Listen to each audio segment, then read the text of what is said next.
इस वक्त अडियाला के बाहर ये मनाजिर आप देख रहे होंगे जहाँ पे इस वक्त हज़ारों की तादाद में कारकुनान यहाँ पे जमा हो गए हैं। तहद निगाह आप देख सकते हैं कारकुनान की यहाँ पे सूरत है, आप देख सकते हैं यहाँ पे हद निगाह जहाँ तक नज़र आ रहा है गाड़ियाँ ही गाड़ियाँ यहाँ पे पहुँचा दी गई हैं और कारकुनान इस वक्त अडियाला जेल के बाहर सड़क के ऊपर बैठ चुके हैं और ख़ुसूसी तौर पे इस बात का इंतज़ार किया जा रहा है कि बैरिस्टर गौर के बारे में इत्तला मिली है कि उनको इमरान खान से मुलाकात के लिए बुला लिया गया है। कारकुनान सड़क के ऊपर लेट चुके हैं, बैठ चुके हैं और नारेबाजी की जा रही है। सबसे बड़ी खबर है कि इत्तला मिली है कि अभी बैरिस्टर गौर को इमरान खान से मुलाकात के लिए बुला लिया गया है। दूसरी तरफ यहाँ पे पुलिस की बड़ी भारी नफरी यहाँ पे मौजूद है, नारेबाजी की जा रही है। आज बड़ा दिन, बड़ा ब्रेक थ्रू जो है वो साबित हुआ है कि चेयरमैन पाकिस्तान तहरीक इंसाफ बैरिस्टर गौर को मुलाकात के लिए बुलाया गया है। ये इस वक्त के खुसूसी मनाज़र हैं अडियाला जेल के बाहर जहाँ पे आपको बराह रास्त और सूरत आलम आपको अपडेट कर रहे हैं। कारकुनान इस वक्त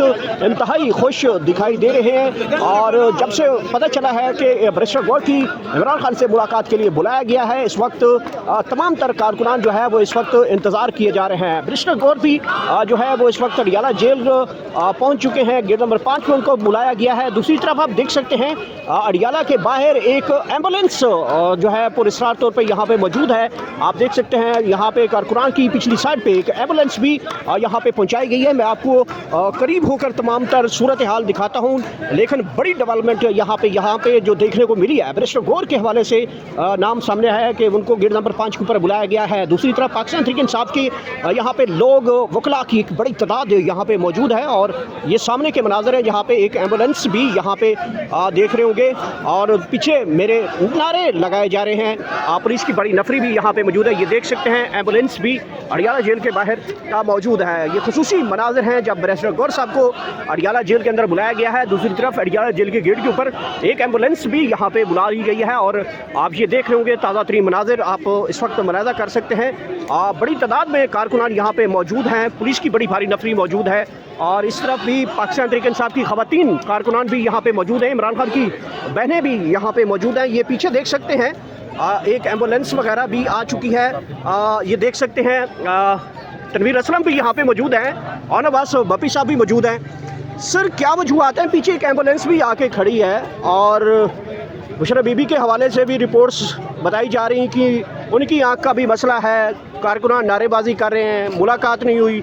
चीफ जस्टिस के वाज़े अहकामात मिले आज, उसके बावजूद मुलाकात नहीं हो पा रही। अच्छा, वैसे तो इस एम्बुलेंस का उससे कोई ताल्लुक नहीं है, मेरे ख्याल वैसे रास्ता गुजारे लेकिन पुलिस ने रास्ता बंद किया। हमारे तरफ से कोई रास्ता नहीं, अगर आपने देखा तो हम उस साइड पे बैठे हुए हैं। लेकिन खान साहब और बुशरा बीबी के हवाले से हमारी रेजिस्ट्रेशन कायम है। आज चीफ जस्टिस साहब ने आज नहीं पिछले 6 महीने पहले भी एक परवाना जारी किया था जिसको सुप्रीम जेल ने उठा के परे फेंक दिया था। तो सुप्रीम जेल जो है ना वो इस वक्त ताकतवरीन नहीं शख्स है, उसको यकीनन chief justice Islamabad high court उसके लिए कोई औकात नहीं रखता। Doesn't matter. आपको याद है कि ईद से पहले 2 हफ्ते पहले बहनों को बुला के चीफ जस्टिस ने कहा था कि जी हाँ मैं आपकी मुलाकात करा देता हूँ। ये वाहिद ईद है, ये वाहिद कैदी है जिसकी ईद पे अपनी फैमिली से मुलाकात नहीं। पूरे पाकिस्तान, पूरी दुनिया में जहाँ जहाँ पे कैदी थे, मुसलमान थे, वो अपनी फैमिली से जाके मिले थे। ये वाहिद कैदी जिसको फैमिली से नहीं मिलने दिया गया। सो यकीनन चीफ जस्टिस क्या औकात है वो तो हमें अंदाज़ा हो चुका है। लेकिन आज देखिए, आज फिर मंगल है, फिर वही मामला आता है, फिर वैसे ही चलता रहेगा। हज़ारों लोग यहाँ पे बैठे हैं सिर्फ इसलिए कि बहनों के साथ हो सके। बट आप देखिए निज़ाम किसे समझा रहा है, इतनी स्टबर्ननेस, इतनी ढीठ कि कोई किसी कानून को जानता तक नहीं है। हर मंगल का एक और तमाशा है। लेकिन कब तक, किसी न किसी दिन खुदा की खुदाई तो है, यहाँ इंसाफ तो होगा और इंशाअल्लाह जिस दिन इंसाफ होगा उस दिन इसी अडियाला के ऊपर लाखों लोग खड़े होंगे एक झलक देखने के लिए, एक शख्स के लिए। और बस बपी साहब ये बताइएगा कि चीफ जस्टिस के वाज़े अहकामात जो दिए गए हैं, तो कल जो अहकामात नहीं माने गए, कल दोबारा चीफ की अदालत में आपकी लीगल टीम जाएगी, बताएगी कि आपके सरबसजूद आपके हुक्म को मान लिया गया? नहीं, कल तो खैर ऑब्वियसली कोई नहीं जाएगा। अब तो क्योंकि सोमवार वाले दिन पेशी डाल दी उन्होंने और जिसमें हमारी दरखास्त थी खान साहब के अलकादर की अपील के हवाले से, वो 21 को पेशी है। कल तो हमें वहाँ घुसने कोई नहीं देगा। लेकिन हम जाके कहें उसे तो वो क्या कहेगा।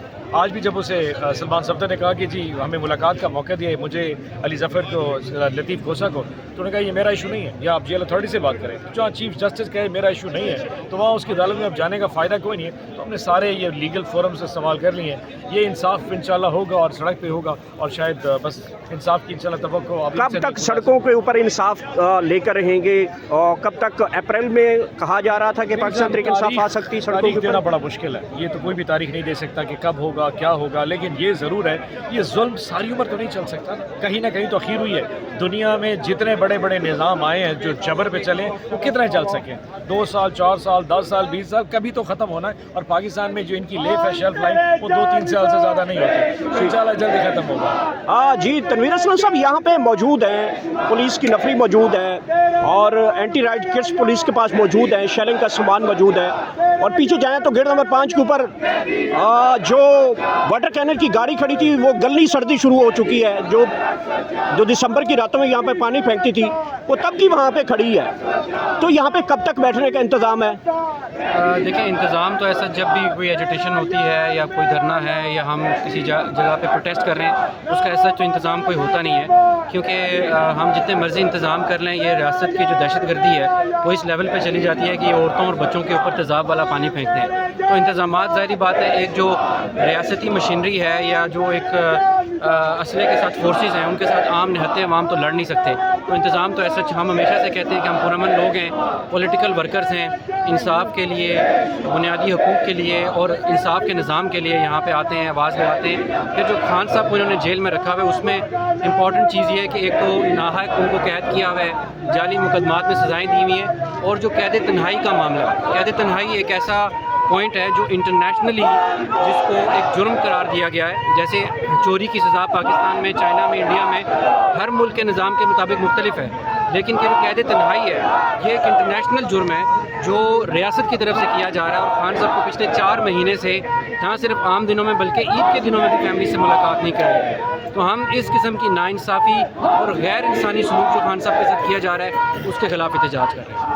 बहुत शुक्रिया, गुफ्तगू आपने सुनी है। दूसरी तरफ पाकिस्तान तहरीक इंसाफ के कारकुनान जो है वो अभी यहाँ पे नारेबाजी कर रहे हैं और इस वक्त बैरिस्टर गौर के बारे में जो मालूमात आई है वो बताया जा रहा है कि वो मुलाकात के लिए गेट नंबर 5 के ऊपर पहुँच चुके हैं। और ये देख सकते हैं कारकुनान की एक बड़ी तादाद यहाँ पे नारेबाजी कर रही है।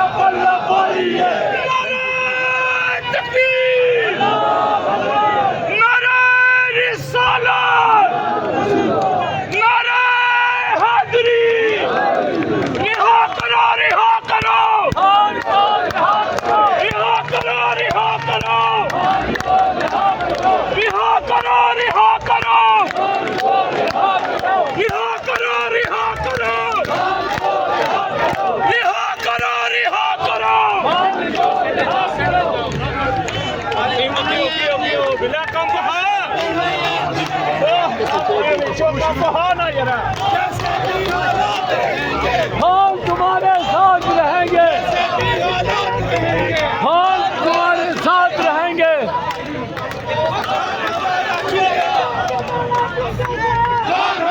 छूटेगा